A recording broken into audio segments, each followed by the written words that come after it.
Magandang araw Sir Bob at sa lahat ng mga nakikinig ng inyong channel. Tawagin mo na lang akong Lerma at ibabahagi ko sa inyo ang kwentong hindi ko kailanman malilimutan. Ito ay isang karanasan na nagpabago sa akin ng paniniwala sa mga bagay na hindi maipaliwanag. Hindi ko alam kung may naka-experience na rin ba sa inyo nito. Dapat ay isang masayang road trip lang ang aming pupuntahan. Isang bakasyon kasama ang mga kaibigan ko sa isang resort sa Cavite na gusto talaga naming puntahan dahil maganda. Maliwanag pa nung umalis kami. Masaya at excited kami habang nasa biyahe pa lang. Pero hindi namin alam na yung bakasyon na yon ang magdadala sa amin sa bangungot.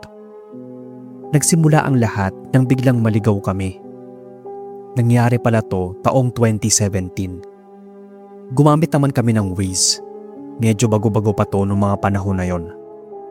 Imbis na ituro kami sa tamang daan, dinala kami nito sa isang makitid na kalsada na hindi na namin mawari kung saan. Yung bang iisipin mong parang dito sinasalvage yung mga tao. Sa una, inisip namin na shortcut lang yon.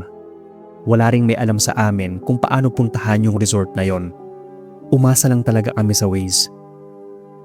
Sa daanan, kapansin-pansin ang matataas na mga damo sa magkabilang gilid na parabang matagal nang hindi ito nadadaanan.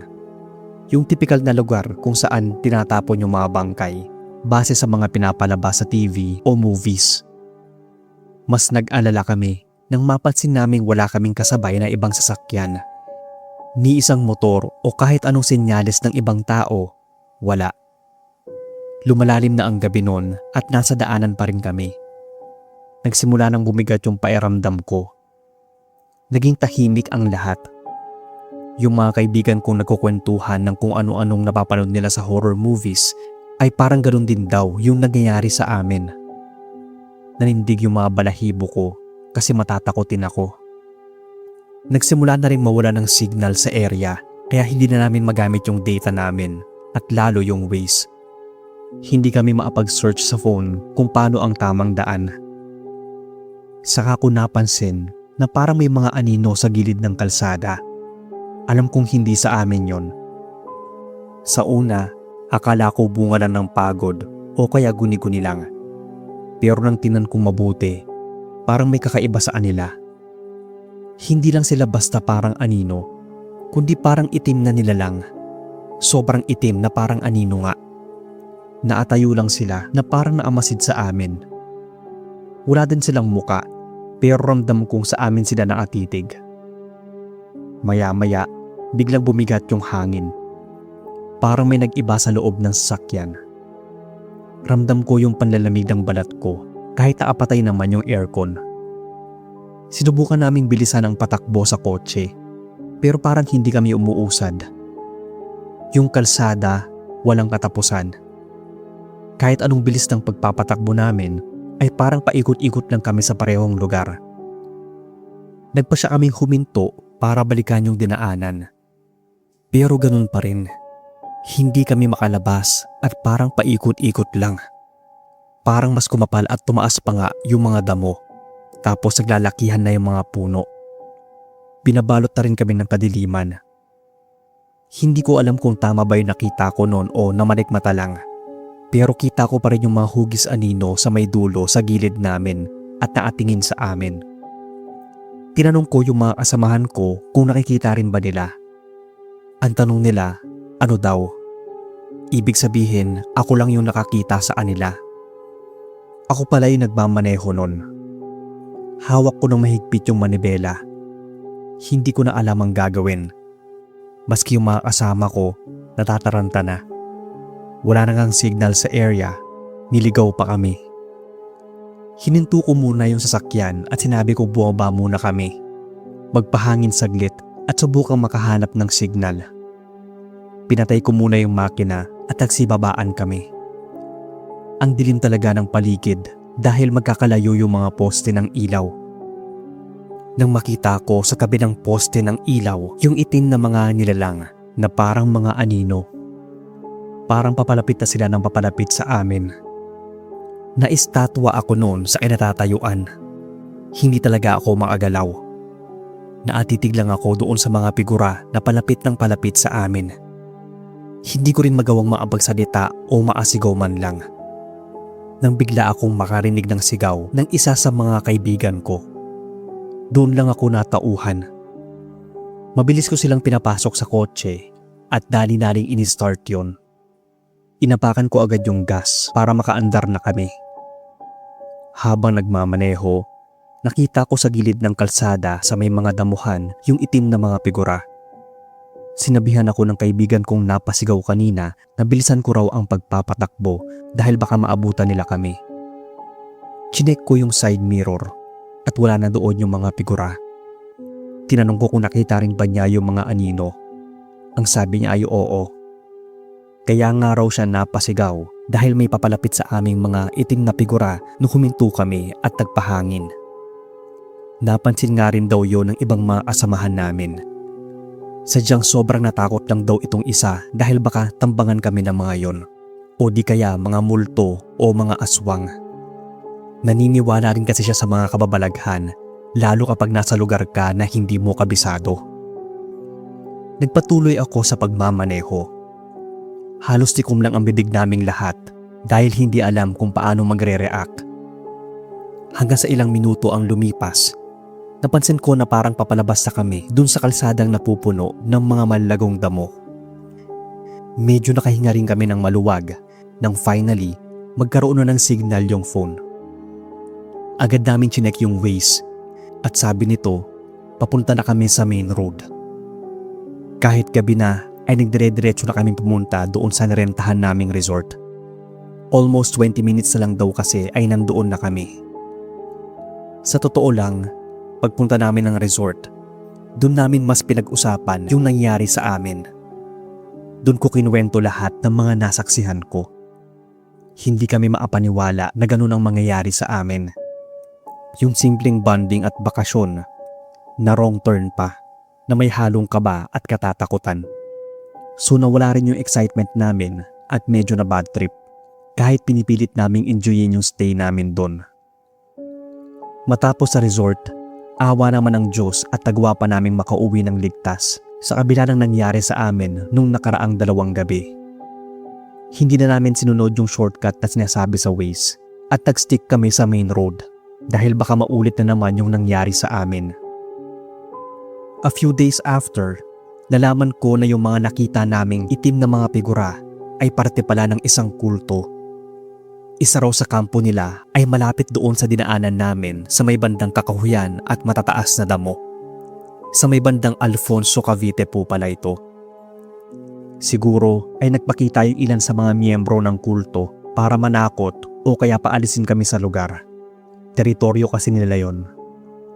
Kinilabutan ako sa nalaman. Kinuwento ko to sa mga kaibigan ko na nakasama ko sa trip. Pati sila hindi makapaniwala. Buti na lang din at hindi nila kami sinaktan.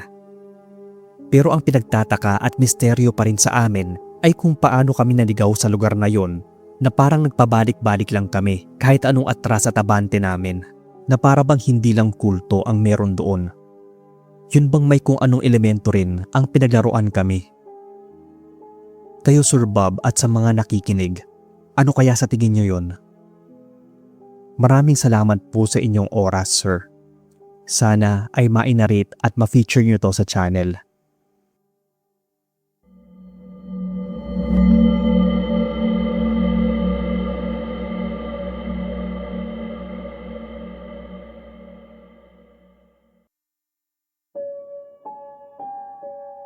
Magandang araw Sir Bob at sa lahat. Ako po si Melay, mula sa Bais, Negros Occidental.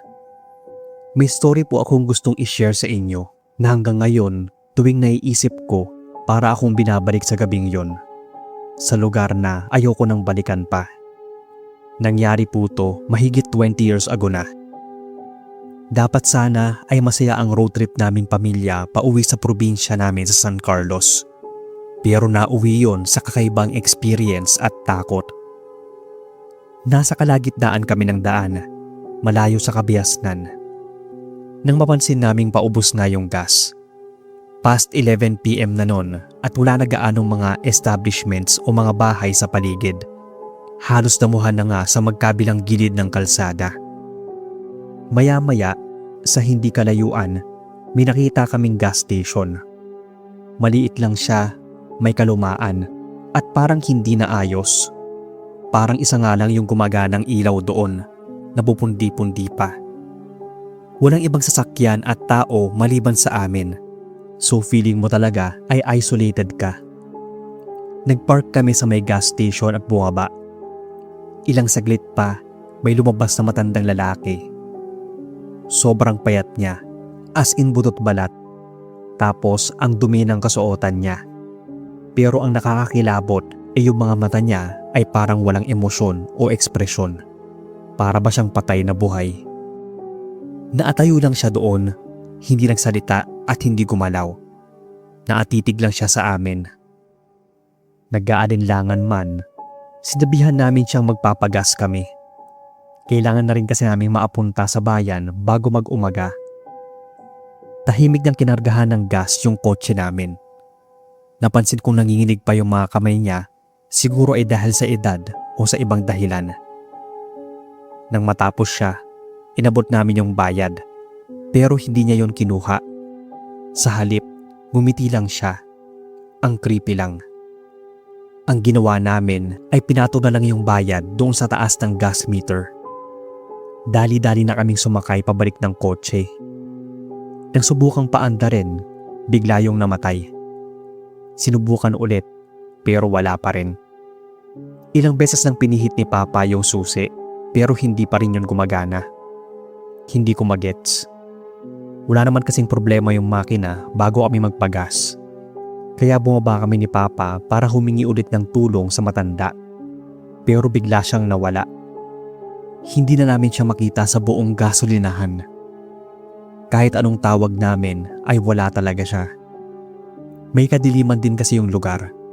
Pero alam mo yung gas station na yon parang abandonado.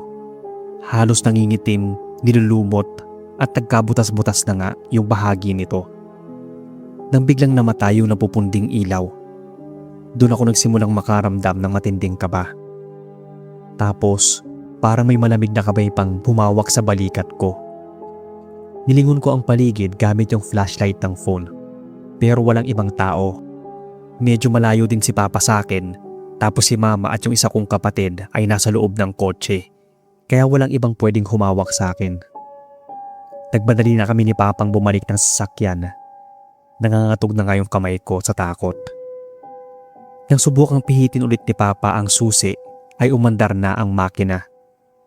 Hindi na namin naisip kung paano o bakit, basta makaalis lang kami sa lugar na yon. Habang lumalayo, napatingin ako sa likod ng kotse. Nakita ko yung payat na matandang naatayo sa tapat ng lumang gasolinahan at kumakaway-kaway pa. Tumingin na ako sa harapan at pilit kinakalimutan yung nakita ko. Hindi ko alam kung bakit doon pa kami nagpagas, pero yun lang kasi yung available na nakita namin sa haba ng biyahe namin. Naisip ko tuloy na baka multo na lang yung matanda. Pagdating namin sa San Carlos, halos tahimik ang lahat. Hindi namin napag-usapan yung tungkol sa lumang gasolinahan. Nang nasa bayan kami para bumili ng pandesal na dadalhin, ay saglit itong napatahimik at napa-sign of the cross. Hindi ko alam noon kung bakit. Ang sabi na lang niya pagkabigay sa amin ng pandesal at mga tinapay na magdasal daw kami at mag-ari ng dasal sa lahat ng mga yumauna. Nagtaka kami sa inasta niya. Kahit nasa bahay na kami ng mga kamag-anak namin ay hindi pa rin ako mapakali.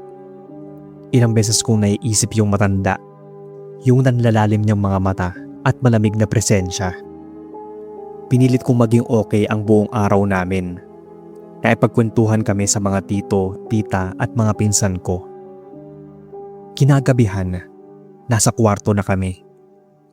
Nagising ako mula sa pagkakatulog dahil sa kakaibang malamig na hangin na dumampi sa akin. Nang may naaninag akong parang nasa gilid ng kama ko. Hindi ko alam kung anino lang ba yon mula sa bintana o ano. Pero sa kadiliman, naramdaman ko na may isang presensya. Naatayo siya sa sulok ng kwarto ko, hindi gumagalaw. Kinusot-kusot ko pa yung mga mata ko dahil baka namamalikmata lang.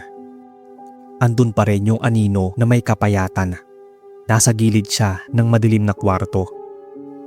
At hindi ko alam kung bakit ako nakakaamoy ng gasolina. Doon ko naisip yung isang bagay. Mukhang nakasama namin at nagpaparamdam yung matandang payat na lalaki mula sa gas station. Dahil sa kilabot, dali-dali kong binuksan ang ilaw ng kwarto. Wala na yung figura sa sulok. Hindi na rin nangangamoy gasolina. Kinabukasan, may dumalaw na isang kamag-anak namin mula sa kabilang bayan ng San Carlos. Nag-aalmusal at nagkukwentuhan kami kasama ng pamilya ko at iba naming mga kamag-anak. Tumating siya at nakipagkamustahan. Matagal-tagal na rin niya kasi kaming hindi nakikita. Nang bigla niyang sabihin na may iba raw pala kaming bisita. Bakit hindi raw namin pinaupo at pinakain? Nasa isang gilid lang daw siya, nakatayo at nakatingin sa amin. Sino raw yung matandang lalaking sobrang payat at marungis ang damit? Natahimik kami ni na papa, mama at yung isang kapatid ko. At sigurado, hindi rin naman yung kilala ng mga kamag-anak ko. At lalong hindi rin namin nakikita ang tinutukoy ng isang kamag-anak namin na yun. Kaya takang-taka sila. Doon namin kinuwento yung nangyari doon sa gas station na napuntahan namin. Baka kaluluwa na lang daw yon ng matandang lalaki na sumabay sa amin. Kinilabutan ang lahat dahil doon. May holy water kasi sa altar yung bahay ng kamag-anak namin kung saan kami nagstay. Winisikan namin ng holy water ang bawat sulok ng bahay at ipinagdasal ang kaluluwa ng matanda na sana ay matahimik na siya at hindi na siya manggambala pa sa aming lahat. Awa naman ng Diyos ay natigil ang pagpaparamdam. Naging maayos at masaya naman yung naging bakasyon namin doon na nahaluan ng konting katatakutan. Doon ko nga na-realize na siguro yung tindero ng tinapay na pinagbilhan namin doon sa bayan, siguro ay nakita rin yung kaluluwa ng matanda. Kaya napa-sign of the cross siya at sinabihan kaming ipagdasal ang mga yumauna. Hanggang dito na lang Sir Bob ang creepy story namin. Sana ay magustuhan nyo at maisama sa channel.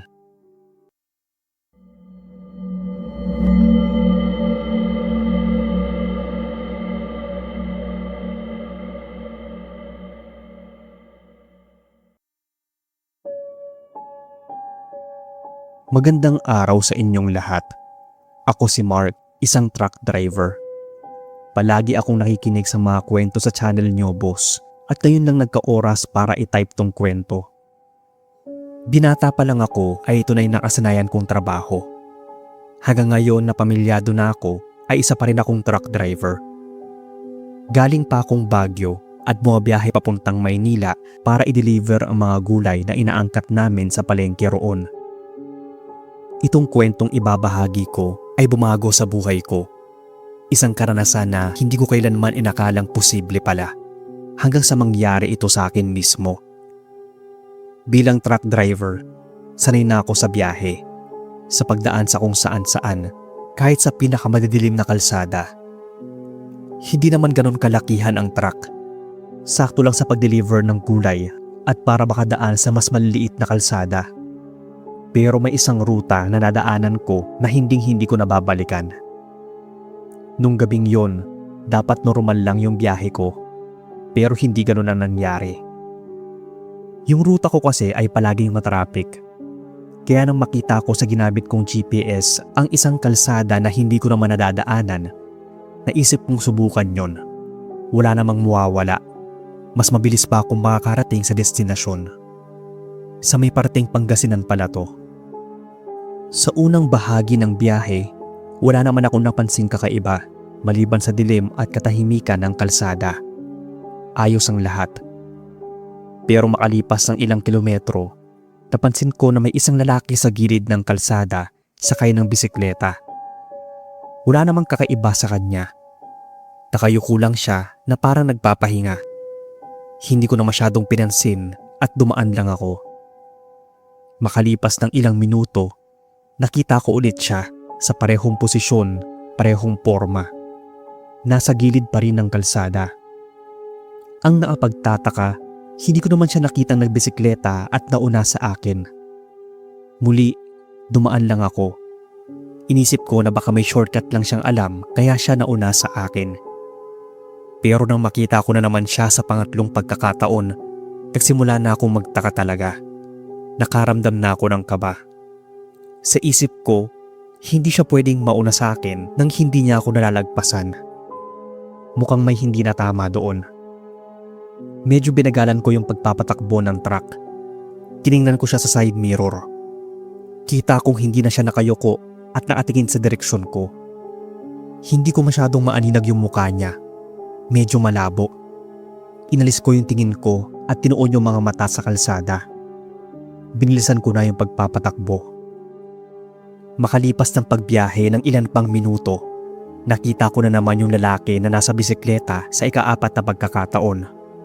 Pero hindi na siya nasa gilid ng kalsada. Nasa may likod na siya ng truck ko. Sa gilid ng paningin ko, kita sa side mirror na naasabit siya sa likod ng truck na parang naangisi pa.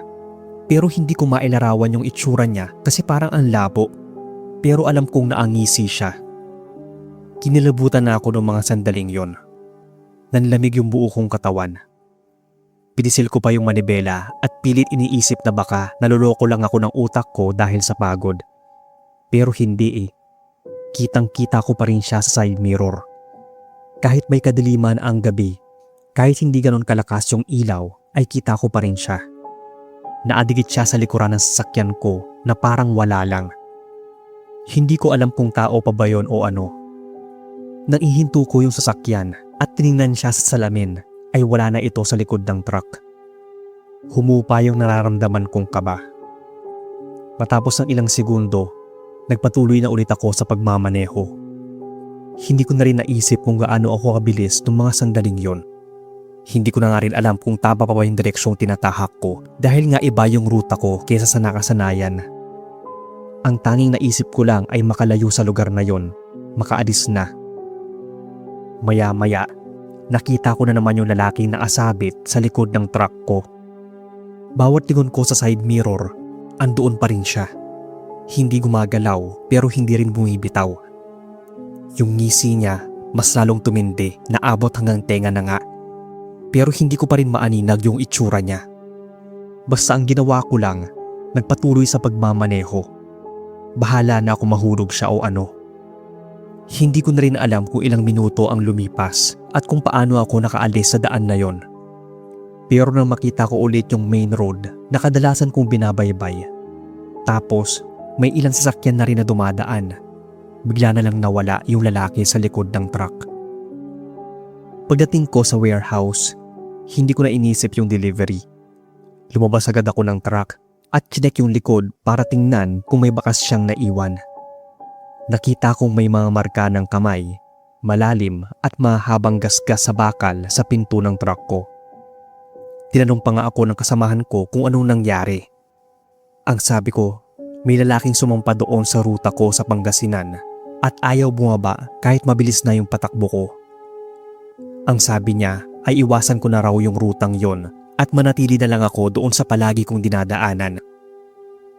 Simula talaga noon, hindi ko na muling dinaanan pa yung kalsadang yon. Hindi ko na rin muling nakita pa yung lalaking may bisikleta. Pero minsan, sa tuwing tumitingin ako sa side mirror, pakiramdam ko ay may nakatingin pa rin sa akin.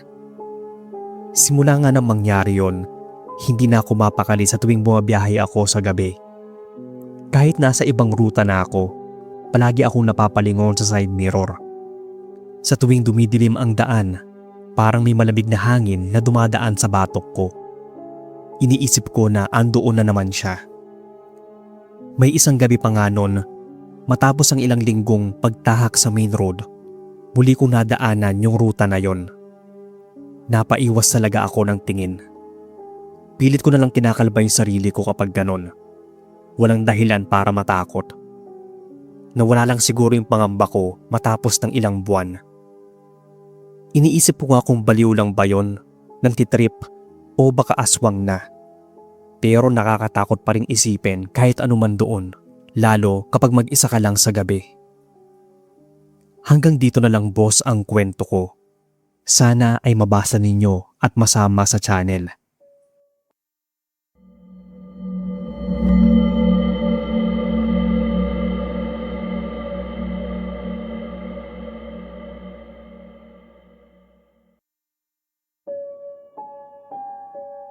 Magandang gabi Sir Bob at sa lahat. Tawagin mo na lang akong Felix, taga Dasmariñas, Cavite. May gusto lang akong ikwento na hindi ko kailanman malilimutan. Isang gabi na halos ikabaliw ko sa takot. Isang madaling araw nang tanggapin ko ang huling pasahero para sa gabing yon. Lalaki siya na nakasuot ng itim na hoodie. Bahagya siyang nakayuko at halatang pagod na pagod. Wala siyang imik.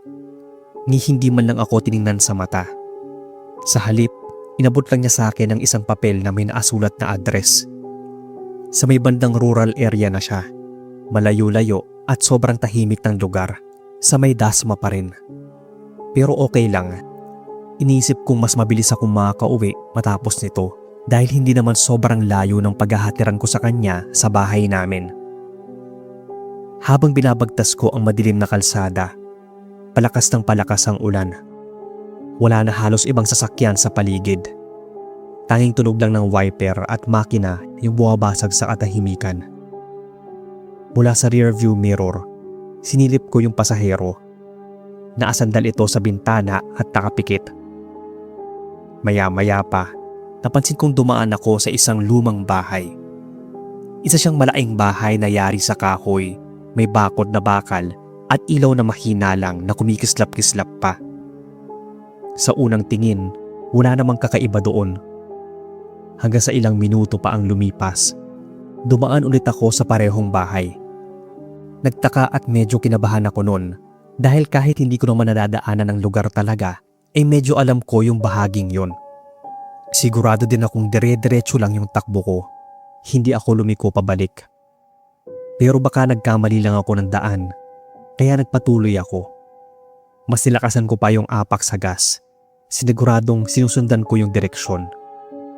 Pero pagsapit ko sa isang kanto, nakita ko ulit yung lumang bahay. Doon na ako napalintik. Naisip ko na baka naengkanto na ako o pinaglalaroan na ako ng kung anumang elemento o nilalang sa lugar na yon. Nanginginig na nga yung kamay ko habang nakahawak sa manibela dahil unang beses yon na nangyari sa akin. Ito na talaga yung sinasabi nila na naglalaro ang daan sa mga hindi taga roon. Natotoo naman dahil hindi ako taga doon sa area. Sa pagkakataong yon, may napansin akong kakaiba. Nung unang 2 beses kong nadaanan ng bahay, sarado ang gate nito at walang tao sa harapan.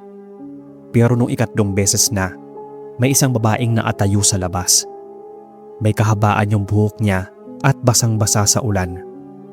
Medyo namumutla rin siya at suot niya yung puting duster na parang hindi na alis sa katawan niya sa loob ng maraming taon dahil pansin kong marungis yon. Ang napatindig talaga ng balahibo ko ay naatitig siya sa akin. Medyo mamagal lang yung patakbo ko noon pero iniisip ko kung titigil ba ako o itutuloy ang pagmamaneho. Pilit kong iniiwas yung mata ko sa rearview mirror. Pero parang may kung anong puwersang nag-uudyok sa akin na silipin yung pasahero ko. Doon na ako nagdalawang isip kung gising nga ba ako o panaginip lang ang lahat. Yung lalaking may suot ng itim na hoodie, hindi na siya yung nakaupo sa likod. Sa halip, isang matandang lalaki ang naroon. Walang buhok, nanlalalim ang mga mata. Sa sobrang takot ko ay napahinto ako. Hindi ko alam kung tatakbo ba ako palabas ng taxi o ano. Nanginginig na yung katawan ko at nanlalamig na. Parang bumagal ang oras. Hanggang sa may naramdaman akong dahan-dahang humihinga ng malamig sa batok ko. Doon ako napapikit. Hindi ko na alam ang nangyari. Pero para akong natauhan at inaalog ako ng pasahero kong lalaki na naka-hoodie. Inabot niya sa akin yung bayad niya na kung ano yung nakalagay sa metro. Pagkatapos ay lumabas na siya ng taxi. Ando na pala kami doon sa paghahatiran ko sa kanya. Hindi ko na malayan na nakaabot pala kami doon kasi ang huling pagkakaalala ko ay huminto ako at napapikit. Buti na lang at hindi kami nadisgrasya. Hindi ko talaga alam kung nananaginip pa ako noon o kung ano talaga ang nangyari sa akin. Kung napaglaruan ba talaga ako ng elemento. Nang mahimasmasan, sinuri ko ang buong taxi. Wala namang sira, nakalak yung pinto sa likod. Nasa tamang lugar ang metro. Nagmaneho na ako pauwi ng bahay. Pagka-uwi, halos hindi ako makatulog nung gabing yon. Paulit-ulit bumabalik sa isip ko yung bahay na nalaanan ko ng ilang ulit. Yung babaeng naatayo sa gitna ng ulan. Yung pasaherong nag-iba ng anyo. Hindi ko alam kung nababaliw na ba ako. Pilit kong kinakalma ang sarili. Pero kahit anong gawin ko, naririnig ko pa rin sa isip ko yung tunog ng ulan at yung bulong ng hangin. Pati na yung malamig na buntong hininga sa batok. Kinabukasan, sinubukan ko pa rin ipagpatuloy ang trabaho. Ganon talaga, walang lugar ang takot. Pero isa yon sa karanasang hindi ko makakalimutan. Simula din noon ay iniiwasan ko ng dumaan pa doon sa bahagi ng Dasma. Ito lang Sir Bob ang kwento ko. Maraming salamat sa pagbabasa.